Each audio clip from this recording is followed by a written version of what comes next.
Olá! Neste vídeo eu vou falar sobre uma importante ferramenta da qualidade, que é o diagrama de dispersão. Primeiro nós vamos falar sobre a teoria dessa ferramenta, depois a gente vai resolver um exemplo, e por fim eu vou ensinar a utilizar o Excel para montar um diagrama de dispersão. Muito bem, quando a gente utiliza um diagrama de dispersão, a gente deseja, na verdade, analisar se existe correlação entre duas variáveis. Então, o diagrama de dispersão ele é utilizado quando a gente desconfia que uma variável está correlacionada com a outra. Isso significa dizer que a gente acha que as mudanças na variável y dependem das mudanças nos valores da variável x. Por exemplo, aumentar a velocidade da máquina pode aumentar a quantidade de defeitos. Então, se a gente coletar os dados e conseguir mostrar essa relação, pode ser que a gente tenha encontrado uma das razões do aumento dos defeitos. Por isso que eu sempre falo, quando a gente acha que existe uma relação de causa e efeito entre duas variáveis, a gente não pode simplesmente ficar achando que essa correlação existe e já assumir que ela é verdadeira. A gente precisa coletar dados e comprovar se ela realmente existe ou não. Por exemplo, vamos ver essa frase aqui. O nível de satisfação dos clientes impacta o número de clientes na loja. Parece muito óbvio isso, né? A gente poderia, inclusive, achar que isso daqui é verdade e já assumir que a razão do aumento de clientes na loja é torná-los satisfeitos.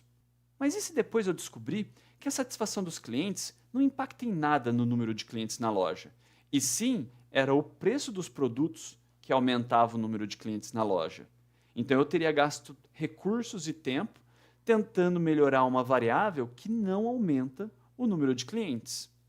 Vamos ver esse outro exemplo aqui. O tempo de espera na fila em um banco afeta a nota dada pelos clientes com relação aos serviços prestados.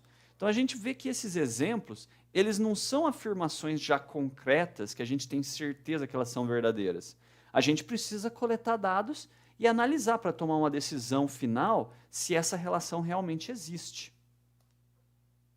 Quando a gente estuda a correlação entre duas variáveis, a gente, na verdade, está assumindo um modelo hipotético que tem esse formato aqui, ó. É como se a gente tivesse uma variável y que depende das variações de x. Então, a gente fala que y é uma variável dependente e x é a variável independente. É a mesma coisa que a gente falar assim, ó, a y é uma função de x, ou seja, y varia como uma função de x. Vamos só dar uma olhada aqui no exemplo para ficar mais claro, né? Por exemplo, o número de defeitos por ano em uma operação de costura pode ser uma função dos meses de experiência do funcionário. Então a gente está achando que um funcionário com mais experiência provavelmente produz menos peças com defeitos. Então a gente pode coletar dados, a gente vai vendo vários funcionários e analisando quantas peças com defeitos eles produziram por ano. E aí a gente vai dando uma olhada aqui nessa correlação e a gente vê que os meses de experiência, na medida em que eles aumentam, parece que a quantidade de defeitos diminui. Então parece realmente haver uma correlação. A gente diz que meses de experiência é a variável independente, que parece que é a causa da redução dos defeitos nessa operação. Neste vídeo a gente vai usar o seguinte exemplo. O gerente de uma agência bancária deseja determinar quais são os fatores que influenciam a satisfação de seus clientes. Ele acredita que o tempo de permanência na fila de espera afeta negativamente a satisfação dos clientes. Para testar essa correlação, o gerente passou a solicitar aos clientes que, ao saírem da agência, registrassem uma nota geral de 0 a 10 para sua satisfação com os serviços prestados. Adicionalmente, cada cliente que entra no banco recebe uma ficha indicando a hora que ele entrou no banco, com a qual é possível determinar qual foi o tempo de espera até ele ser atendido. Foram coletados dados de 30 clientes, os quais podem ser vistos no slide a seguir. Então aqui nós temos os dados coletados dos 30 clientes. Nesse nosso modelo, a gente acha que o tempo de espera na fila causa a nota recebida pelo atendimento. Nós achamos, isso é uma hipótese. Inclusive, a gente nem sabe se realmente ela existe. A gente precisa analisar esses dados antes de afirmar isso. Então, a gente está dizendo assim, ó, que a nossa variável independente, que é a nossa causa, é o tempo de espera na fila. A nossa variável dependente, que é a y, é a nota recebida pelo atendimento. E vamos dar uma olhada aqui nos dados mesmo, né? Primeiro de tudo, são 30 clientes. E eu coloquei aqui, ó, de 1 a 15, tempo, nota. Aí depois eu coloquei do 16 ao 30, tempo e nota recebida. Né? Eu coloquei aqui um do lado do outro só para caber no slide. Quando a gente for fazer no Excel, as 30 avaliações vão estar todas umas abaixo das outras. Para a gente construir o diagrama de dispersão, o primeiro passo é desenharmos os eixos. Então a gente desenha o eixo X, que nós já vimos que é o tempo de espera, que a gente acha que é a nossa causa da nota, né? Então o tempo de espera está aqui no eixo X. No eixo Y, a gente coloca as notas recebidas. E o que nós temos que fazer? Como que a gente coloca aqueles pontos neste gráfico? Para cada cliente, a gente tem um par de valores, que é o tempo que ele ficou na fila e a nota. Então, a gente tem que encontrar o cruzamento entre os valores de tempo e nota aqui no nosso gráfico. Vamos lá, para o cliente 1, olha o que aconteceu. O nosso cliente 1 ficou 14 minutos na fila e deu nota 8. Então, a gente precisa encontrar aqui o tempo 14, a nota 8, e a gente coloca um ponto aqui. O cliente 2 ficou 22 minutos na fila e deu nota 7. Então, a gente tem um outro ponto aqui. O que a gente tem que fazer, portanto, é plotar todos os pontos dos 30 clientes. O único problema é que fazer isso manualmente é muito trabalhoso. Imagina se a gente tivesse coletado dados de 200 clientes. Né? Fazer isso manualmente é muito trabalhoso. Felizmente, a gente tem o Excel para fazer isso. Então, a gente vai ver agora o diagrama de dispersão completo, com todos os 30 dados. Aqui nós temos o diagrama de dispersão completo e, aparentemente, olhando aqui os nossos pontos, a gente tem uma relação mesmo entre o tempo de espera e a nota de atendimento. Parece que na medida em que o tempo de espera aumenta, a nota recebida diminui.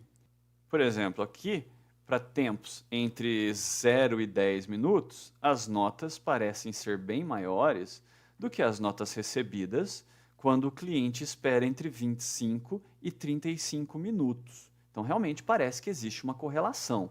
E essa correlação é dita ser negativa, porque quanto maior o tempo de espera, menor a nota de atendimento.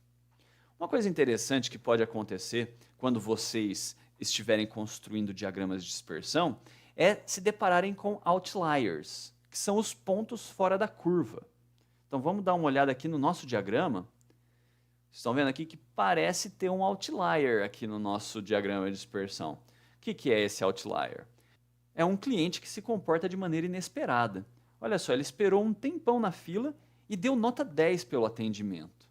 Aí a gente poderia buscar a razão disso, porque provavelmente é um cliente que, apesar de ter esperado bastante tempo na fila, ele tinha um problema muito complexo para ser resolvido, e como ele foi resolvido, ele deu nota 10 para o atendimento, independente do tempo que ele esperou na fila. Então a gente tem que tomar cuidado com esses outliers, porque geralmente há uma explicação especial para esse comportamento tão diferente. Agora a gente vai falar sobre um outro aspecto do diagrama de dispersão, que é a linha de tendência. A gente pode pegar os nossos dados do diagrama de dispersão e traçar essa reta, essa linha de tendência, que é uma equação linear que mostra o comportamento dos dados.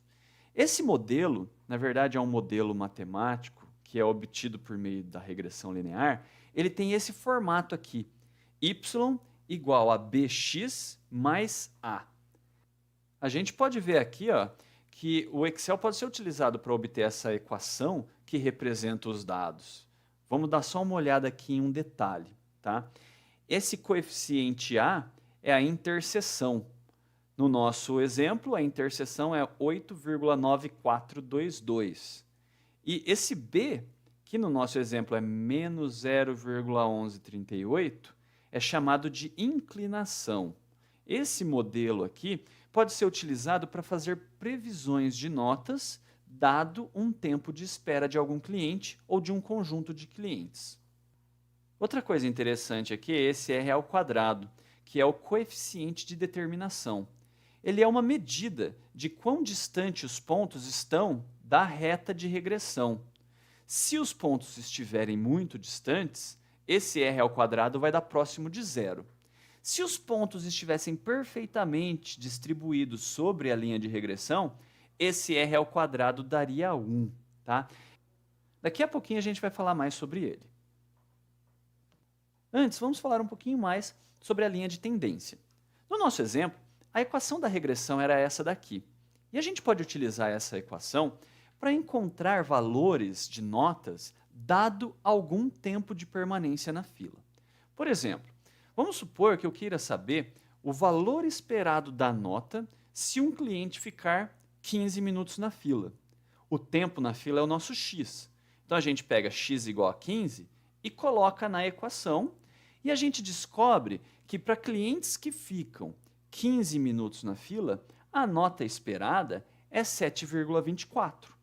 Não quer dizer que todo cliente que ficar 15 minutos na fila vai dar essa nota para mim.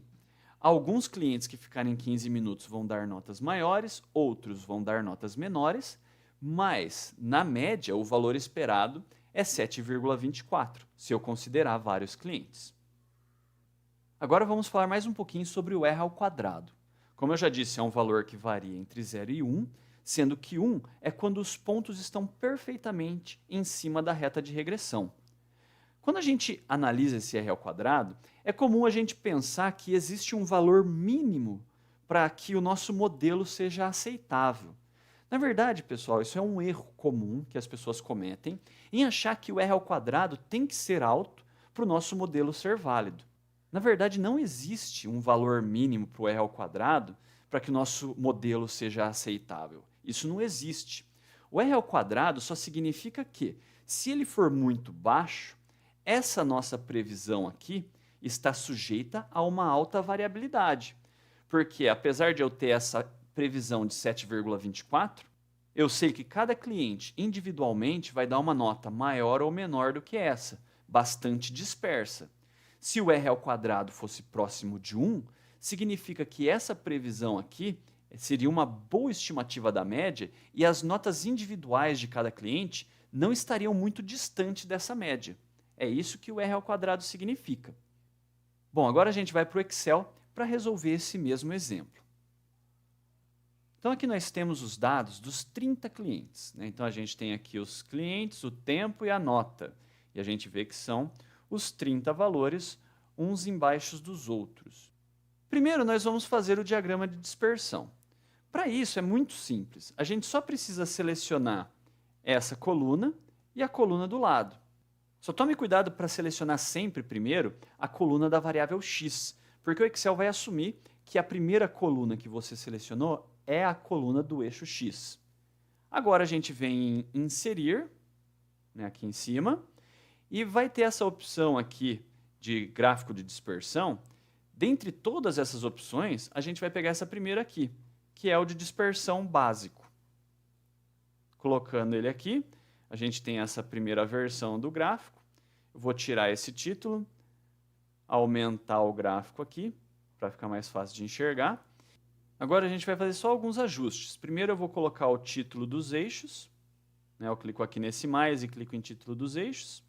Aí eu venho aqui e eu posso escrever, por exemplo, tempo de espera, que seria a nossa variável x. E aí eu coloco aqui nota recebida, que é o y. Bom, a gente tem agora os eixos. Vamos só colocar eles aqui também em negrito. Agora a gente vai colocar a linha de tendência e a equação. Para isso, a gente clica em cima de qualquer um dos pontos com o botão esquerdo e depois clica com o botão direito, também em cima dos pontos, E a gente vai ter essa opção, adicionar linha de tendência. Clica nessa opção, vai aparecer esse quadro de opções e a gente vai utilizar a regressão linear. Descendo aqui, a gente tem as duas opções de exibir a equação no gráfico e exibir o R quadrado no gráfico, que é o coeficiente de determinação. Então eu vou arrastar essa equação para cá, vou fechar essa janela. A gente pode vir aqui em cima e aumentar o tamanho da fonte. Eu vou colocar aqui 14 para ficar mais fácil de enxergar. E aqui a gente tem o nosso gráfico pronto, nosso diagrama de dispersão pronto. Eu vou fazer só agora algumas coisas mais avançadas. A gente vai trabalhar no modelo de previsão agora. Vou só colocar o gráfico para cá. Vamos escrever aqui, ó, modelo de previsão. Então a gente vai colocar aqui coeficiente A, coeficiente B. A gente vai colocar aqui o R quadrado. Vamos colocar aqui também o tempo x e a nota prevista y. Deixa eu só formatar aqui para a gente poder enxergar melhor. Então a gente tem aqui tudo formatado. E o que eu estou fazendo? Na verdade eu estou querendo extrair esses valores dessa equação e colocar aqui para construir um modelo de previsão. Eu poderia simplesmente copiar aqui menos 0,1138 e colocar o 8,942. Aliás, lembrando que no nosso modelo a gente tinha isso daqui, ó, y é igual a bx mais a. Qual que é o valor de b no nosso modelo? Menos 0,1138. O valor de a é 8,9422. Eu poderia vir aqui e copiar 8,9422. Mas isso daqui não é muito automatizado. A gente vai fazer diferente. A gente vai utilizar a seguinte função aqui. Igual a intercepção, ou seja, ele vai, essa função intercepção, ele encontra o valor do coeficiente A no modelo de regressão linear. Então a gente seleciona primeiro os y's, né, que a gente tem em inglês, né, non-y's, que são os y's conhecidos. Então a gente seleciona aqui todos os y's, ponto e vírgula, os valores x. Então eu selecionei os y's, depois o x, e ele vai encontrar para mim o coeficiente A. Olha só que deu igualzinho o da nossa equação. É legal fazer isso porque depois, se mudarem os valores aqui nos dados, se a gente colocar outros dados aqui, o coeficiente é atualizado automaticamente. O coeficiente B é a mesma coisa. A gente vai utilizar a seguinte função, igual a inclinação, porque é a inclinação da reta, aí a gente seleciona o y, ponto e vírgula, seleciona os x e dá Enter. Então vai dar exatamente o mesmo valor que a gente tem aqui. O r ao quadrado, a gente vai usar a função r quad, de r quadrado. E de novo seleciona os y's e os x. Fecha parênteses, Enter. A gente tem aqui o nosso r quadrado. Para fazer previsão, vamos fazer a mesma previsão que a gente viu nos slides. Para 15 minutos, como que eu encontro a nota esperada? Então vai ser igual a b vezes x mais a, que é o que a gente viu no modelo anterior, lá no slide. Dá Enter, a gente vê que a nota esperada é 7,24, quando o tempo for 15 minutos de espera. A gente pode usar esse modelo de previsão para qualquer tempo, na verdade. A gente poderia colocar aqui 20 minutos e descobrir a nota média. Poderia colocar aqui 5 minutos e descobrir a nota média. Então a gente vê que esse modelo de previsão ele é muito útil porque ele é flexível. Eu posso testar para qualquer valor de x o y obtido. Tá ok, pessoal? Os dados que eu utilizei nesse exemplo estão linkados aí na descrição do vídeo. Então baixem e tentem fazer esse exemplo vocês mesmos. Tá ok? Até mais!